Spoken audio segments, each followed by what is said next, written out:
تو تبارک الذی بیدہ الملک وہو علی کل شیء قدیر، بابرکت ہے وہ اللہ، وہ ذات جس کے ہاتھ میں ساری کائنات کی بادشاہت ہے۔ تبارک لفظ قرآن کریم کے اندر کل 9 جگہ استعمال ہوا، اور 9 مقام پر یہ اللہ کی ذات کے لیے استعمال ہوا ہے، کیونکہ بابرکت ذات وہی ہے۔ تبارکہ کا جو مادہ ہے وہ برکہ سے ہے، اور برکہ کہتے ہیں اونٹ کے سینے کو۔ اونٹ کی ایک کوہان ہوتی ہے، ایک سینہ ہوتا ہے، تو جب وہ اونٹ زمین پر بیٹھتا ہے تو وہ اس کا سینہ پوری طرح زمین پر ٹھہر جاتا ہے، استقرار پکڑ لیتا ہے، تو اسی سے تبارکہ بنا ہے کہ برکت، جس کے اندر یہ مبالغہ کا صیغہ ہے، باب تفاعل سے آیا ہے کہ بہت زیادہ برکت والی، یعنی برکت کے اندر ٹھہراؤ ہو، استقرار ہو، پکڑ ہو، اس کے اندر کمی نہ ہو، اضافہ ہو اس کے اندر۔ تو بابرکت ذات اللہ کی ذات ہے، بلکہ بعض علماء نے یہاں تک لکھا ہے، مفسرین نے، کہ یہ برکت کا تعلق بھی اللہ کی ذات کے ساتھ ہے۔ ہم بعض مقامات پر کہہ دیتے ہیں کہ آپ کے آنے سے بڑی برکت ہوئی ہے، اس گھر کے اندر بڑی برکت ہے، اس گاڑی کے اندر بڑی برکت ہے، اس کھانے کے اندر بڑی برکت ہے۔ یہ اس معنی تک تو ٹھیک ہے کہ ان کے آنے سے اس چیز کے اندر اللہ نے برکت ڈال دی، لیکن خاص طور پر کسی انسان کو، کسی گھر کو برکت کا ذریعہ سمجھنا کہ برکت کا تعلق اس کے وجود سے ہے، یہ شرک کے دائرے کے اندر آ جاتا ہے، یہ ٹھیک نہیں ہے۔ برکت والی ذات صرف اللہ کی ذات ہے، ہاں وہ کسی بھی چیز کے اندر برکت ڈال دے وہ الگ بات ہے، لیکن برکت کا جو تعلق ہے اس کے وجود کے ساتھ، وہ کسی انسان کے ساتھ نہیں، وہ صرف اللہ کی ذات کے ساتھ ہے۔ اور اللہ نے یہ لفظ بھی صرف اپنی ذات کے لیے استعمال کیا، تبارک الذی بیدہ الملک، تبارک الذی نزل الفرقان، مختلف مقامات پر اللہ نے استعمال کیا۔ تبارک الذی بیدہ الملک، بابرکت ہے وہ اللہ، برکتوں والا ہے وہ اللہ جس کے ہاتھ میں ساری کائنات کی بادشاہت ہے۔ بیدہ، یہاں اللہ نے ید کا لفظ استعمال کیا، کسی مقام پر اللہ نے وَيَبْقَى وَجْهُ رَبِّكَ ذِي الْجَلَالِ وَالْإِكْرَامِ اپنے لیے وجہ کا لفظ استعمال کیا، تو یہاں ید سے مراد حقیقی ہاتھ نہیں ہے، اللہ ما ورا ہے ہاتھ سے، چہرے سے، یہاں استعارہ ہے، یہاں ید سے مراد قبضہ اور قدرت ہے۔ ہم اللہ کو جسم سے پاک مانتے ہیں، جس طرح ہم ہاتھوں کے لیے مجبور ہیں، اسی طرح ہم اللہ کے لیے حقیقی ہاتھ نہیں مان سکتے۔ وہ اپنی شایان شان کے مطابق کیسا وجود رکھتا ہے اس چیز پر ہمارے ذہنوں پر پابندی ہے۔ ہمیں صرف اتنا کہا گیا کہ اللہ موجود ہے اور وہ خالق ہے، مالک ہے، وہ کس طرح دکھتا ہے اس پر، اس سوچ پر بھی ہماری پابندی ہے۔ وہ اس کے ہاتھ کیسے ہیں، اس کے پاؤں کیسے ہیں، اس کا چہرہ کیسے ہے، نہیں، جتنا اللہ نے اپنی ذات کے متعلق بتا دیا اتنے پر ایمان لانا ضروری ہے۔ اس حد کو آگے کراس کرنا یہ شرک کے دائرے میں آ جاتا ہے، اس پر پابندی ہے۔ تو اللہ نے یہاں پر ید کا لفظ استعمال کیا، ید ہاتھ کو کہتے ہیں، لیکن یہاں ید سے استعارہ ہے کہ یہاں ہاتھ سے مراد اللہ کی قبضہ اور قدرت ہے۔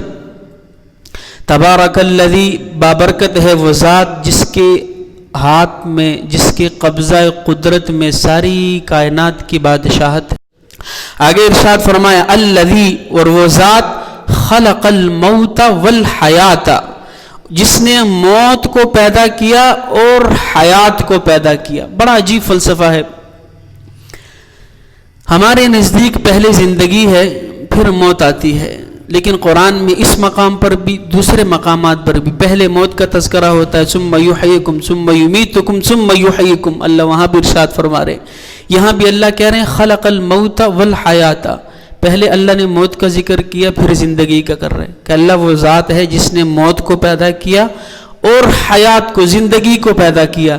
لیکن ہم کیا دیکھتے ہیں کہ نہیں، اللہ پہلے ہم زندہ ہوئے ہیں پھر مریں گے، اللہ کہہ رہے نہیں، پہلے موت ہے پھر زندگی ہے۔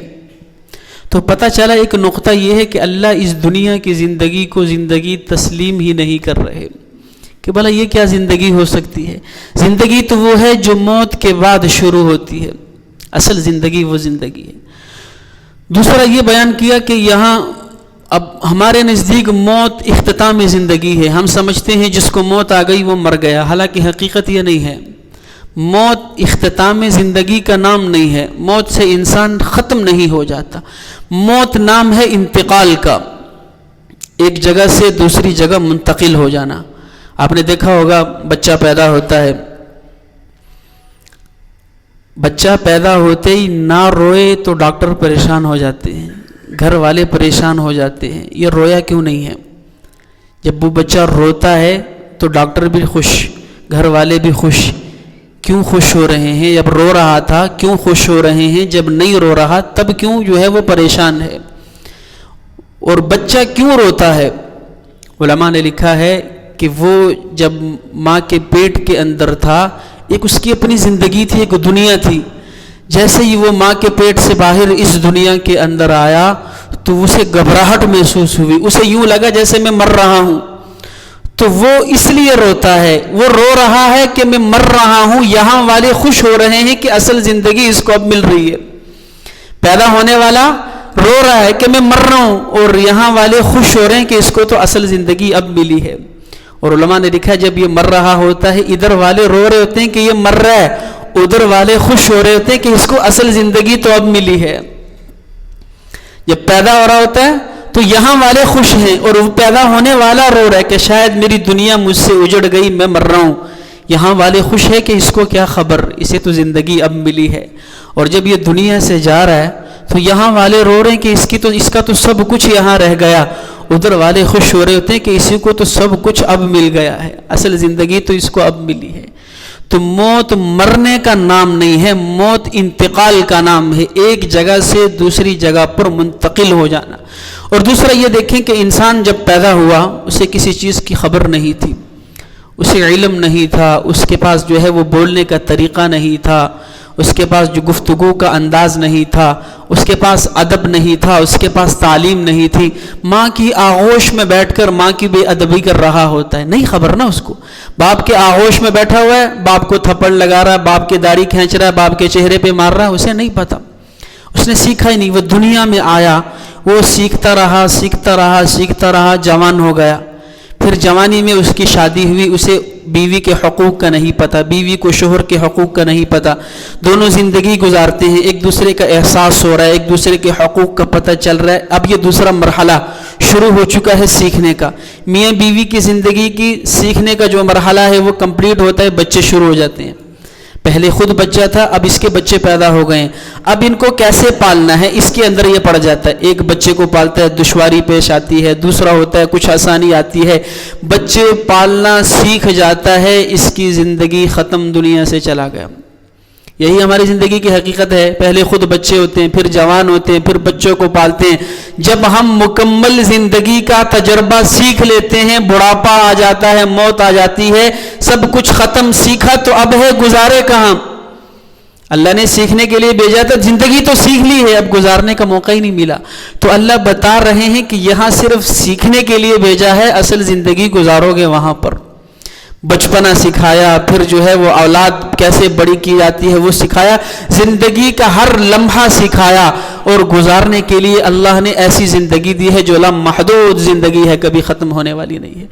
تو موت مر جانے کا نام نہیں ہے، موت مٹ جانے کا نام نہیں ہے. اسی لیے تو علامہ اقبال نے کہا تھا کہ موت کو سمجھے ہیں غافل اختتام زندگی، یہ ہے شام زندگی صبح و دوام زندگی. کہ ہم لوگ موت کو اختتام زندگی سمجھ بیٹھے ہیں کہ موت آئی زندگی ختم، قصہ کہانی ختم. موت جو ہے وہ تو دنیا کے حساب سے ایسے ہے جیسے شام ہو رہی ہے، آخرت کے اعتبار سے ایسے ہے جیسے صبح کا آغاز ہو رہا ہے. تو ایک اور علماء نے لکھا ہے کہ اللہ نے قرآن کریم کے اندر ارشاد فرمایا کل نفس ذائقۃ الموت. یہ بھی بڑی دلیل ہے کہ انسان کو موت مٹ جانے کا اختتام کا نام نہیں ہے. اللہ کہہ رہے ہیں کہ ہر نفس نے موت کا ذائقہ چکھنا ہے. اس کی مثال یوں سمجھیں، آپ نے دسترخوان لگایا ہوا ہے، دسترخوان کے اوپر مختلف قسم کے کھانے پڑے ہوئے ہیں، ان میں ایک شیرینی کا پیالہ پڑا ہوا ہے. ایک مہمان آتا ہے، شیرینی کو چکھ رہا ہے، دوسرا آتا ہے شیرینی چکھ رہا ہے، تیسرا آتا ہے شیرینی چکھ رہا ہے. میں آپ سے پوچھتا ہوں ختم شیرینی ہوگی یا مہمان ہوگا؟ جو چیز چکی جا رہی ہے وہ ختم ہوگی یا چکنے والا ختم ہوگا؟ جس چیز کو ہم چک رہے ہیں وہی ختم ہوگی، چکنے والا تو ختم نہیں ہو رہا. تو اللہ کہہ رہے ہیں کل نفس ذائقۃ الموت، کہ ہر نفس نے موت کو چکنا ہے، موت کے ذائقے کو چکنا ہے. چکنے والا نفس ہے اور جسے چکا جا رہا ہے وہ موت ہے. تو ختم کون ہوگا؟ نفس ختم ہوگا یا موت ختم ہوگی؟ ختم تو موت کو ہونا ہے، جسے کل اللہ قیامت کے دن فلسرات پر مینڈے کی شکل میں لا کر ذبح کر دے گا اور ہمیشہ ہمیشہ کے لیے اسے ختم کر دیا جائے گا. تو چکنے والی چیز ختم ہو رہی ہے، نہ کہ چکنے والا ختم ہو رہا ہے. تو ختم ہونے والی موت ہے. انسان جب پیدا ہو گئے اس کے لیے موت نہیں ہے، مرنا نہیں ہے، مٹ جانا نہیں ہے، اختتام نہیں ہے، صرف اس کے جہان بدل رہے ہیں. پہلے ماں کی آغوش میں تھا، اس سے قبل بھی اللہ نے اس کو جو ہے اس کی روح کو ایک ایسے مقام پہ رکھا ہوا تھا، وہاں سے اللہ نے اس کو ماں کے بطن میں بھیجا، دوسرا جہان. وہاں سے اللہ نے دنیا کے اندر بھیجا، تیسرا جہان. یہاں سے پھر برزخ کے عالم میں جائے گا، جو آخرت کی اور اس دنیا کی زندگی کے درمیان ایک وقفہ ہے جسے قبر کہا جاتا ہے. یہ عالم برزخ ہے، انسان یہاں ٹھہرے گا. پھر جو اس کا پانچواں اور آخری جہان ہے وہ آخری سٹاپ آخرت کا ہے. یہ شعور والی زندگی ہے. قبر کی زندگی بھی کچھ شعور والی ہے کہ وہاں روح اور جسم کا سلسلہ باقی رہے گا، اور آخرت کی زندگی پھر مکمل طور پر شعور والی زندگی اللہ نے ہمیں دی ہے. تو موت اور حیات، اللہ کہہ رہے ہیں خلق الذی خلق الموت والحیات لیبلوکم، اللہ وہ ذات ہے جس نے موت کو پیدا کیا اور زندگی کو پیدا کیا. تو پتہ چلا کہ اللہ کے نزدیک اس زندگی کی کوئی حیثیت نہیں ہے، کوئی وقت نہیں ہے. اللہ ابتدا ہی موت سے کر رہے ہیں کہ میرے بندو، اللہ نے موت کو پیدا کیا ہے اور تمہارے لیے زندگی کو پیدا کیا. اور اس پر ایک اور نقطہ کہ اللہ پاک نے موت کو پیدا کیا ہے. موت اور جو چیز اللہ نے پیدا، اللہ کہہ رہے ہیں میں نے موت کو پیدا کیا، جو چیز پیدا کی ہے اللہ اس کو ایک دفعہ ختم کرے گا. پیدا شدہ چیز کو اللہ ایک دفعہ دوبارہ اس کے وجود کو دوبارہ اللہ ختم کرے گا. تو یہ دلیل ہے یہ آیت اس بات پر کہ اللہ کہہ رہے ہیں الذی خلق الموت والحیات، کہ موت کو بھی اللہ نے پیدا کیا ہے اور حیات کو بھی اللہ نے پیدا کیا ہے. کیوں پیدا کیا؟ لیبلوکم ایکم احسن عملا، تاکہ وہ جان سکے کہ تم میں سے کون شخص اچھے اعمال کر کے میرے پاس آتا ہے. یہاں اللہ نے احسن عملا کہا ہے، کثرت اور قلت نہیں مراد لی. اللہ نے یہ نہیں کہا کون تم میں سے کثیر اعمال کر کے میرے پاس آتا، نہیں، کثیر کا نام ہی نہیں لیا. اللہ کہہ رہے کون اچھے اعمال کر کے میرے پاس آتا ہے. ایک ہے اعمال تعداد کے اندر کثیر ہے، نمازیں بھی پڑھ رہے، روزے قرآن کی تلاوت بھی کر رہا ہے. اللہ کو یہ مطلوب نہیں ہے، اللہ کو اس کے اندر اخلاص اور اچھا ہونا مطلوب ہے. میں نمازیں 5 پڑھ رہا ہوں، میں تہجد بھی پڑھ رہا ہوں، اگر اس کے اندر اخلاص نہیں ہے تو اس تعداد سے اللہ کے ہاں کوئی فرق نہیں پڑتا. میں روز قرآن کی تلاوت کر رہا ہوں، اگر اس کے اندر اخلاص نہیں ہے تو اس قرآن کی تلاوت سے آخرت میری کوئی نہیں سنور رہی. میں روزانہ ہزاروں روپے کی سخاوت کر رہا ہوں، لٹا رہا ہوں، دکھلاوے کے لیے کر رہا ہوں، تو اللہ کے ہاں اس کی کوئی قدر و قیمت نہیں ہے. اللہ یہاں پہ واضح طور پہ کہہ رہے احسن عملا، مجھے کثرت اعمال نہیں چاہیے، اعمال کی کثرت، مجھے تو احسن اعمال چاہیے، تھوڑا ہو اس کے اندر اخلاص ہو. احسن کسے کہتے ہیں؟ جس کے اندر 2 صفات ہو، اخلص ہو، دوسرا وہ اسود ہو. اخلص اسے کہتے ہیں کہ وہ عمل خالصتاً اللہ کی رضا کے لیے کیا گیا ہو. وگرنہ قیامت کے دن اللہ شہید کو بلائے گا اور اس سے کہے گا میرے بندے تو نے کیا کیا میرے لیے؟ کہا اللہ میں نے اپنی جان تیرے راستے پہ قربان کر دی. اس جان سے بڑی بھی کوئی نعمت ہے؟ انسان سب کچھ قربان کر دیتا ہے لیکن جان قربان نہیں. یہ جان بڑی عزیز ہے ہر انسان کو، سب کچھ لٹا دیتا ہے جو اس نے کمایا ہے اس جان کی حفاظت کے لیے. تو جان سے بڑی بھی کوئی قربانی ہو سکتی ہے. شہید وہ قربانی دے کر اللہ کے دربار میں جائے گا. اللہ کہیں گے میرے بندے میرے لیے کیا کر کے آیا ہے؟ کہے گا اے اللہ شہید ہوا ہوں تیرے لیے، تیرے راستے میں اپنی جان قربان کر کے آیا ہوں. اللہ کہے گا جس کے لیے کیا تھا مجھے پتہ ہے، اس لیے کیا تھا کہ لوگ تجھے شہید کہیں گے. صرف اس عمل میں، عمل تو کر چکا ہے، وہ جان دے چکا ہے، عمل میں اس کی نیت ٹھیک نہیں تھی. اس نیت کی بنیاد پر اسے اٹھا کر جہنم کے اندر ڈال دیا جائے گا. پھر سخی کو بلائے گا کیا کیا تھا میرے لیے؟ اللہ تیرے راستے پہ میں نے ہزاروں لاکھوں روپے کی سخاوت کی تھی میرے بندے، واہ واہ کے لیے کی تھی، مجھے معلوم ہے، اٹھاؤ اس کو جہنم کے اندر ڈال دو. جس کے لیے کیا تھا وہ دنیا کے اندر تیرا مقصد پورا ہو چکا. عالم کو بلایا جائے گا، کیا کیا تھا؟ اللہ تیرے لیے علم سیکھا تھا، مجھے معلوم ہے کس لیے سیکھا تھا، لوگ تیری بڑائی بیان کریں، لوگ تیرے لیے واہ واہ کریں، وہ مقصد دنیا میں پورا ہو چکا، اٹھاؤ اس کو جہنم کے گھڑے کے اندر ڈال دو۔ تو اللہ کو عمل وہ پسند ہے جس کے اندر اخلاص ہو، اخلص ہو، اخلاص سے بھرا ہوا ہو۔ آج اعمال بڑے کرتے ہیں ہم، لیکن اس اعمال کو قبر تک ساتھ لے کے جانا بڑا مشکل کام ہے۔ کتنے اعمال کرتے ہیں، لوگوں کے ساتھ کتنا اچھا کرتے ہیں، جیسے ہی تھوڑی سی انبن آ جائے وہ سارے اعمال اٹھا کر اس کے منہ پہ مار دیتے ہیں۔ بڑا اچھا کیا ہوا ہوتا ہے دوسروں کے ساتھ، لیکن جیسے ہی تھوڑی انبن آئی وہ سارے کے سارے احسان ایک مٹھ میں اس کے اوپر جتلا دیتے ہیں، سارا کا سارا بیڑا غرق، جو کیا تھا اللہ کے لیے وہ سب کچھ ضائع ختم کر دیا، آگ لگا دی اس کو۔ تو عمل کرنا بڑی بات نہیں ہے، عمل کو قبر میں ساتھ لے کے جانا سب سے بڑی بات ہے۔ اعمال تو کرنا بڑا آسان کام ہے، لیکن عمل کو ساتھ قبر میں لے کے جانا بڑا ہی مشکل کام ہے، بڑا ہی مشکل کام ہے۔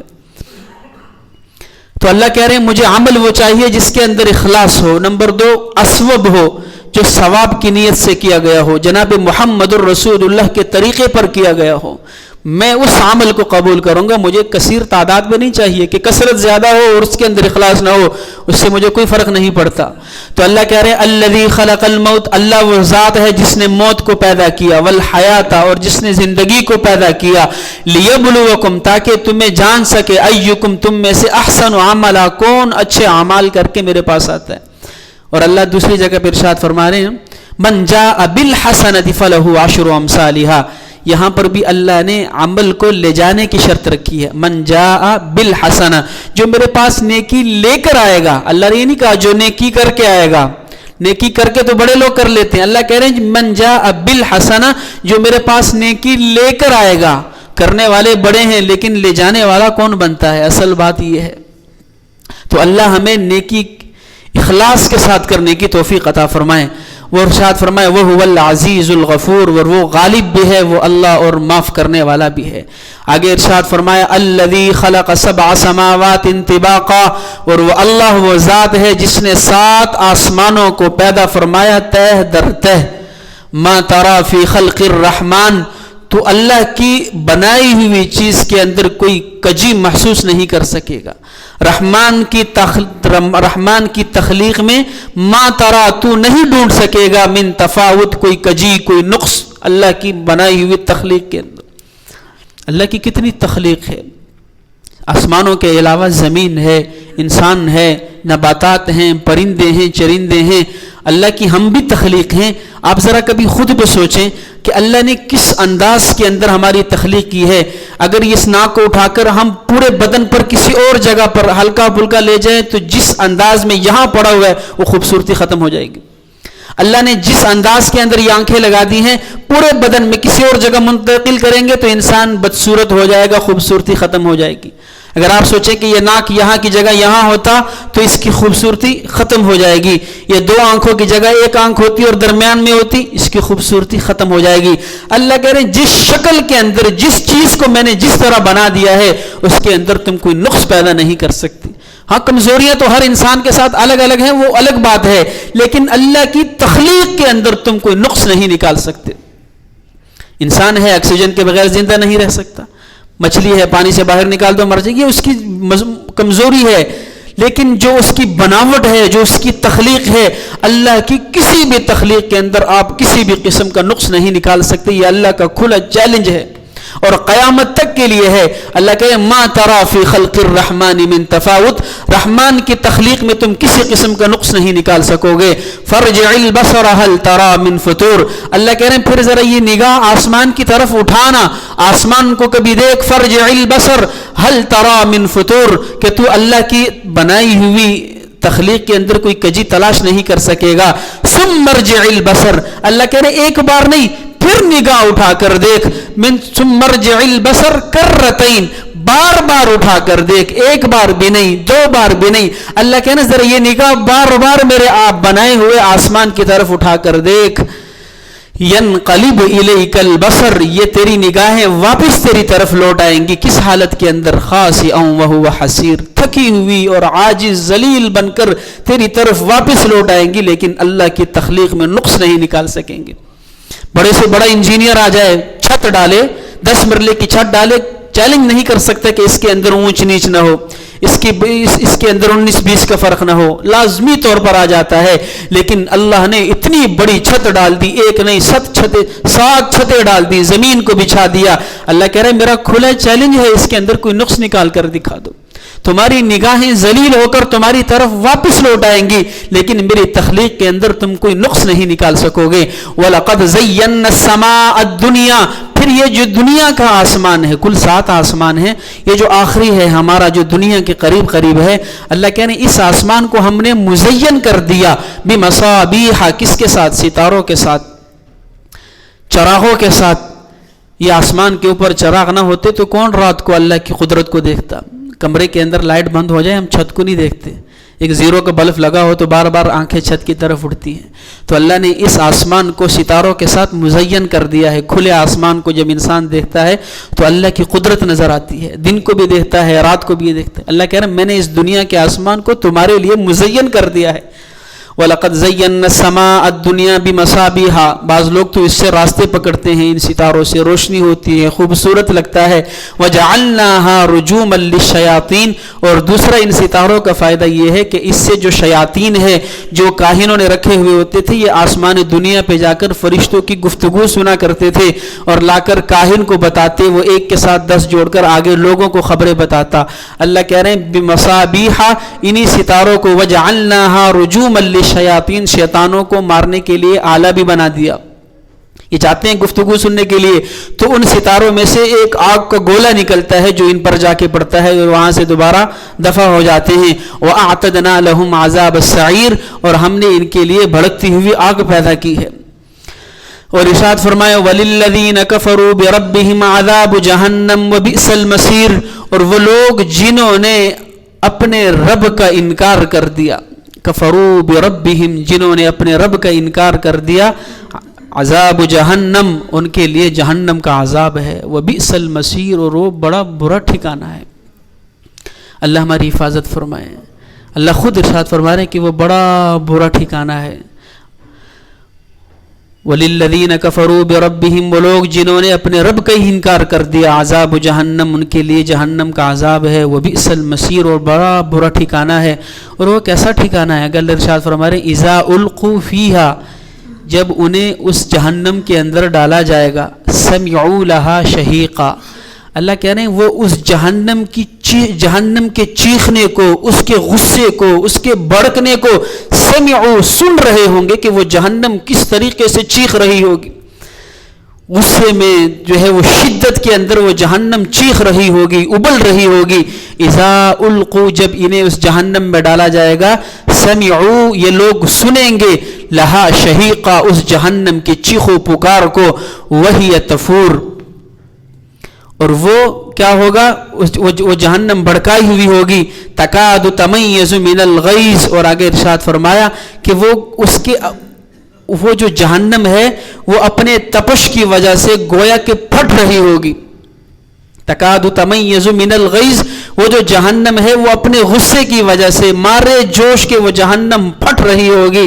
تکاد تمیز من الغیظ کلما القی فیہا فوج، جب اس کے اندر کسی ایک گروہ کو ڈالا جائے گا، ایک ٹولے کو پکڑ کر جہنم کے اندر ڈالا جائے گا، تو لہا سألہم خزنتہا، تو اس جہنم کا جو داروغہ ہے، مالک، وہ اس ٹولے سے پوچھے گا الم یأتکم نذیر، کیا تمہارے پاس کوئی ڈرانے والا نہیں تھا آیا؟ جب اہل جہنم کو اٹھا کر جہنم میں ڈالا جائے گا تو جو جہنم کا داروغہ ہے، مالک، وہ اس جہنم والوں سے پوچھے گا الم یأتکم نذیر، کیا تمہارے پاس کوئی نہیں تھا یا جس نے تمہیں ڈرایا ہو اللہ کے عذاب سے، اس کی پکڑ سے، جہنم سے، اللہ کے خوف سے تمہیں کسی نے ڈرایا ہو؟ تو وہ لوگ آگے سے کیا جواب دیں گے؟ قالوا بلا، کیوں نہیں، ہمارے پاس آیا تھا. قالوا بلا قد جاءنا، ہمارے پاس آیا تھا نذیر، ڈرانے والا. فکذبنا، ہم نے کیا کیا؟ ہم نے اس کو جھٹلا دیا. وقلنا ما نزل اللہ، اور ہم نے کہا کہ اللہ نے تو کوئی شے اتاری نہیں ہے. ما نزل اللہ من شیء، اللہ نے تو کچھ بھی نہیں اتارا، تم جھوٹ بول رہے ہو، تم ساحر ہو، تم کاذب ہو. کبھی پتھروں سے مارا، کبھی اس کو دیوانہ کہا، کبھی اس کو مجنوں کہا، کبھی اس کے بدن پر اوجڑی ڈال دی، کبھی اس کو ایسے پتھر مارے کہ خون بہتا ہوا پاؤں پہ آ جاتا، کبھی اس کو بھوکا رکھا، کبھی اس کو پیاسا رکھا، ہر طرح سے اس کو ستایا. ساحر بھی کہا، کاذب بھی کہا. ہمارے پاس ڈرانے والا آیا تھا. ان انتم الا فی ضلال کبیر، ہم نے تو اسی کو کہہ دیا تم بڑی گمراہی کے اندر ہو۔ آگے ارشاد فرمایا وقالوا لو كنا نسمع او نعقل ما كنا في اصحاب السعیر، اور وہ کہیں گے لو كنا نسمع، حسرت کریں گے کاش ہم تب بات سن لیتے ان کی۔ اچھا یہ سننا، بعض لوگ تو سنتے ہی نہیں ہے نا، چھوڑو اس کو سننا ہی نہیں، یہ سننا بھی بڑی کمال کی بات ہے۔ کم از کم سن تو لو، کہہ کیا رہا ہے، اچھی بات کر رہا ہے تو مان لیتا ہوں، نہیں کرے گا تو نہیں مانوں گا، سننا بھی تو چاہیے نا۔ تو یہی حسرت کریں گے لو کننا نسمع، کاش ہم سن تو لیتے، کہتا کیا ہے، ہم نے تو اس کو موقع ہی نہیں دیا سنانے کا۔ قالوا لو کننا نسمع او نعقل، ہم سن لیتے اور ہم جو ہے وہ عقل سے کام لیتے، ما کننا فی اصحاب السعیر، آج ہم جہنم کے اندر نہ ہوتے۔ ہم نے تو اس کو سنا ہی نہیں، عقل سے کام ہی نہیں لیا، ہم نے تو اپنی ضد پر اپنی انا پر اڑے رہے، اسی کو ساحر کاذب اور ضال اور گمراہ کہہ دیا۔ وقالوا لو كنا نسمع او نعقل ما كنا في اصحاب السعیر، ہم جہنم والوں میں سے نہ ہوتے۔ فاعترفوا بذنبهم، اللہ کہہ رہے ہیں کہ اب انہوں نے اپنے جو گناہ کیے ہوئے اس کا اعتراف کر لیا، یہ لوگ اپنے گناہوں کا اعتراف کر چکے۔ فسحقا لاصحاب السعیر، اب جہنم ان کا ہمیشہ کے لیے ٹھکانہ ہے۔ ان الذين يخشون ربهم بالغیب لهم مغفرہ واجر کبیر، آگے اللہ ارشاد فرما رہے ہیں کہ وہ لوگ جو اللہ سے ڈرتے ہیں غیب کے ساتھ، بن دیکھیں اللہ سے ڈرتے ہیں۔ ان الذین یخشون، وہ لوگ جو اللہ کا خوف رکھتے ہیں، ربہم، اپنے رب کا خوف رکھتے ہیں، بالغیب، بن دیکھے، دیکھ کر تو وہ بھی کہیں گے اللہ ہم نے سن لیا، ہمیں واپس بھیج دے، ہم دوبارہ تیری اطاعت کریں گے۔ یہ بن دیکھے سودا ہے، دنیا کے اندر بن دیکھے سودا ہے کہ کون یہاں بن دیکھے اس پر ایمان لے کر آتا ہے، دیکھ کر تو سارے ڈر جاتے ہیں۔ تو اللہ ارشاد ہمارے وہ لوگ جو بن دیکھے اپنے رب پر، اپنے رب سے ڈرتے ہیں، لہم مغفرۃ و اجر کبیر، ان کے لیے مغفرت ہے اور ان کے لیے بڑا اجر ہے، اجر کبیر، بڑا اجر ہے۔ تو اللہ رب العزت نے ہمیں بھی یہ صفت نصیب فرمایا، اگر ارشاد فرمائے اسروا قولکم او اجہروا بہ انہ علیم بذات الصدور، تم اونچی آواز میں بات کرو یا آہستہ آواز میں بات کرو، انہ علیم بذات الصدور، وہ رب تو جاننے والا ہے تمہارے سینوں کے بھیدوں کو بھی، وہ ایسی قدرت والا ہے۔ ہم لوگ سننے کے اندر محتاج ہیں کہ سنانے والا قریب ہو، ہم سننے میں محتاج ہیں کہ ہمارے کان ٹھیک ہو، ہم دیکھنے میں محتاج ہیں کہ وہ چیز ہماری نظر کے سامنے ہو، لیکن اللہ سننے میں کان کا محتاج نہیں ہے، اللہ سننے میں قریب ہونے کا محتاج نہیں ہے، اللہ دیکھنے میں آنکھ کا محتاج نہیں ہے، اللہ دیکھنے میں روشنی کا محتاج نہیں ہے۔ اندھیرا ہی کیوں نہ ہو، کالا جنگل ہو، کالا پہاڑ ہو، اس کے اوپر کالی چونٹی چل رہی ہو، اللہ رات کے اندھیروں میں اس کو دیکھ رہے ہوتے ہیں، اس چونٹی کے پاؤں سے نکلنے والی آواز کو اللہ سن رہے ہوتے ہیں۔ میرے اور آپ کے دل کے اندر کیا خیالات اٹھ رہے ہیں، کیا تصور اٹھ رہا ہے، ہمیں تبھی معلوم ہوگا جب سامنے والا اس کو ظاہر کرے گا۔ لیکن اللہ کہہ رہے ہیں انہ علیم بذات الصدور، تم کہتے کچھ ہو، دلوں کے اندر کچھ چھپا رکھا ہے، اللہ تو تمہارے سینوں کے بھیدوں سے بھی واقف ہے۔ وہ تو ایسی ذات ہے، حکمت والی ذات، علیم ذات، خالق ذات، مالک ذات، زمین و آسمان کے مالک۔ وَلَئِن سَأَلْتَهُم مَّنْ خَلَقَ السَّمَاوَاتِ وَالْأَرْضِ لَيَقُولُنَّ اللَّهُ، میرے نبی یہ جو کافر آپ کو نہیں مانتے، آپ کی رسالت کا انکار کرتے ہیں، میری وحدانیت کا انکار کرتے ہیں، مجھے رب تسلیم نہیں کرتے، آپ کو نبی تسلیم نہیں کرتے، وَلَئِن سَأَلْتَهُم، آپ ان سے بھی پوچھیں گے مَّنْ خَلَقَ السَّمَاوَاتِ وَالْأَرْضِ، زمین و آسمانوں کا بادشاہ کون ہے، یہ کافر بھی مجبور ہے کہ آپ کو یہ جواب دے، لَيَقُولُنَّ اللَّهُ، کہ زمین اور آسمانوں کا پیدا کرنے والا اللہ ہے۔ وَلَئِن سَأَلْتَهُم مَّن نَّزَّلَ مِنَ السَّمَاءِ مَاءً، میرے نبی آپ ان سے پوچھیں جو مجھے اور آپ کو نہیں مانتے، آسمانوں سے پانی کون اتارتا ہے، مَن نَّزَّلَ مِنَ السَّمَاءِ مَاءً فَأَحْيَا بِهِ الْأَرْضَ بَعْدَ مَوْتِهَا، پانی اتارنے کے بعد مری ہوئی کھیت ہے، مری ہوئی فصلیں ہیں، مرے ہوئے پودے ہیں، مری ہوئی گھاس ہے، ان کو دوبارہ وجود کون دیتا ہے؟ اللہ کہہ رہے ہیں یہ لوگ مجبور ہیں مجھے اور آپ کو نہ مانے، پھر بھی یہ جواب یہی دیں گے، لَيَقُولُنَّ اللَّهُ، وہ کرنے والی ذات ایک اللہ کی ذات ہے۔ تو اللہ تو ایسا شہنشاہ ہے، اللہ کہہ رہے ہیں انہ علیم بذات الصدور، آہستہ بات کرو، اونچی آواز میں کرو، نہ کرو دل کے ارادوں میں رکھو، اللہ تمہارے سینوں کے بھیدوں سے بھی واقف ہے۔ الا یعلم من خلق وهو اللطیف الخبیر، قربان جاؤں اللہ کہہ رہے ہیں جس نے پیدا کیا ہے وہ کیسے علم نہ رکھتا ہوگا؟ ارے اس کو خبر نہیں ہوگی تو کس کو ہوگی جس نے تمہیں پیدا کیا ہے؟ یہ دل اسی نے پیدا کیا ہے، تو اس دل کے اندر جو کچھ ہے وہ اس کو پتہ نہ ہوگا تو کس کو پتہ ہوگا؟ الا یعلم من خلق، پیدا کرنے والا اللہ ہے، اسے علم نہیں ہوگا تو کسے علم ہوگا؟ وہو اللطیف الخبیر، اور وہ لطیف ہے یعنی باخبر ہے ہلکی سی باریک سے باریک چیز سے بھی، وہ ایسی قدرت والا ہے۔ تو قرآن کو اللہ ہمیں سمجھ کے ساتھ پڑھنے کی توفیق نصیب